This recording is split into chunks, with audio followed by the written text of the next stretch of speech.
So, what is nothingness? Nothingness is meditation. It's being completely observant of thoughts and not resisting them at all, just letting them drown out into nothing and be coming out clear-minded afterwards. Okay. PJ agrees. How do you feel about the dolphin situation in the world? The dolphin situation? Well, I love dolphins. I don't think they should be in captivity, for one. And there's that awful dolphin slaughter that goes on in Japan. I don't know if you've seen the documentary The Cove or not, but that really disturbed me, and I don't think that should go on. There should be some sort of solution for that problem. Okay. It's been 3 weeks now since you've not had to wear a helmet every day. How are you feeling with this adjustment? It's feeling a little unsafe, but I'm getting used to it. What meal would you eat to become enlightened? To become enlightened,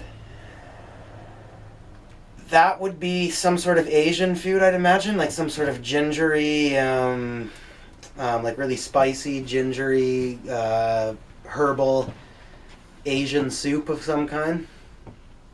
I'd imagine. That's not what I would eat. That's not what I would eat out of preference, I guess. But if I want to like feel cleansed in the body and like have like stuff flushed out of me, like feel mindful, then it would be something of the Asian herbal route, I think. Yeah. Like nothing kind of beats their medicine that way. The herbal, the knowledge they have on herbal foods that enhance the mind, enhance the body, all that kind of stuff, right? So. Well, let's hear it for being flushed out. Flushed.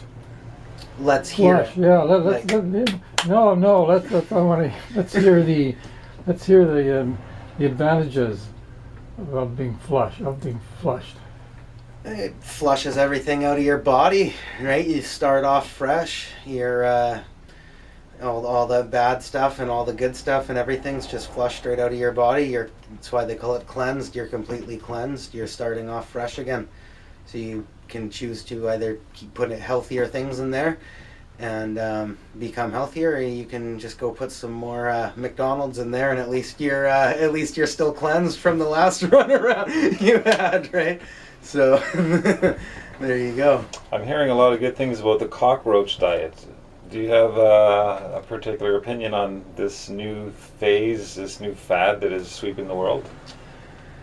Well, there's probably lots of protein in cockroaches. It's a myth that they're poisonous. They aren't poisonous, like has been thought from people. They don't lay eggs in your tongue, and parasite. They don't leave parasites in you, like is thought. But they probably have lots of protein in them, like all bugs do. So, yeah, it's probably not a terrible thing. Not something I would go for myself, I guess, but. Do you feel like you're fully recovered from the tapeworm that was inhabiting your body for the last few years? I think it's back.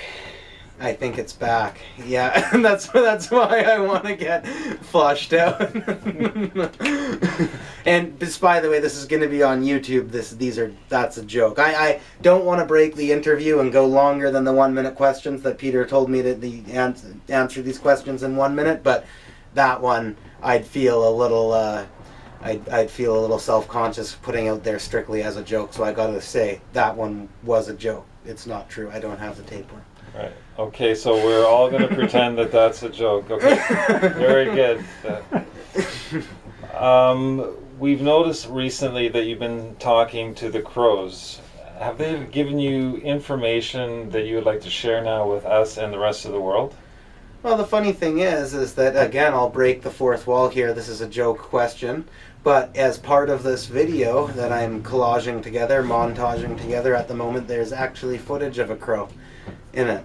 And my friend was getting it to sort of dance around a little bit. You probably can't tell on the footage, but he was making a noise at it, and it was kind of wiggling around, right? So I guess it was dancing. That's all. There's no knowledge behind it. It was just dancing. That's Okay. it. Yeah. Talk to me about humor. Humor? Yeah, give me your, yeah, I want to know what your take on humor is. All right. Well, I think that humor is different to everybody. There was a man by the name of Freddie, who's in this art gallery quite often, who claims that after reading several books, he narrowed down exactly one thing that humor was, and he said that it was surprise. And he's got a lot of knowledge to him. I don't disrespect what he says, but I highly disagree that there's any one formula behind humor. There's an element of surprise. There's a timing. There's things that shouldn't really be funny, but they are funny. There's things that are really dry, but for some reason come across funny. There's people that could say something really funny and you still don't laugh because they just don't have the charisma of humor. There's some people can say something, say a knock joke that's for kids, but it still makes an adult laugh because they just have that charisma and that voice and that way of speaking that brings laughter out of people. We've recently heard a story of 7 men who were running for their lives as they were being pursued to their death, and they hid out in a cave. And when they emerged out of the cave, 300 years had passed. Come on in. We were wondering what your take is on interdimensional travel. I have not studied into it enough to know a single thing about it other than the odd sci-fi movie I might have watched once or twice. And I honestly don't care. I don't really get into that kind of stuff, really. Do you feel that you're here now, or are you someplace else?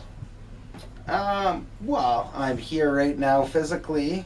I try to remain as present as I can, but I think we all fumble on that one, and somebody that's as high energy as me definitely fumbles on that one, but I'm as present as I possibly can be.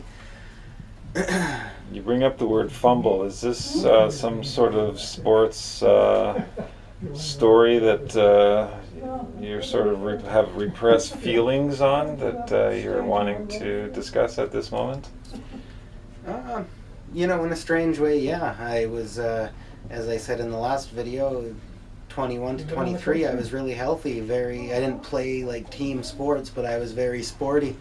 I was climbing, I was running, I was all that kind of stuff. And like I said, I did it too much. I did it too well, 100% better every day.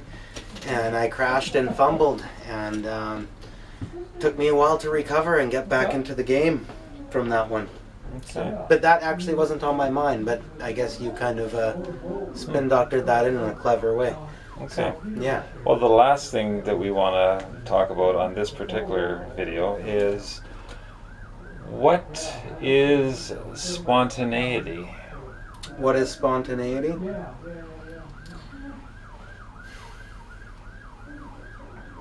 No plan. No plan. Which is hard for me. I've been criticized because I love spontaneous filmmaking like this. It's my favorite kind of filmmaking. But yet in real life, I'm not very spontaneous. And people that are spontaneous have criticized me for not being very good at it. But I guess at the end of the day, it's no plan.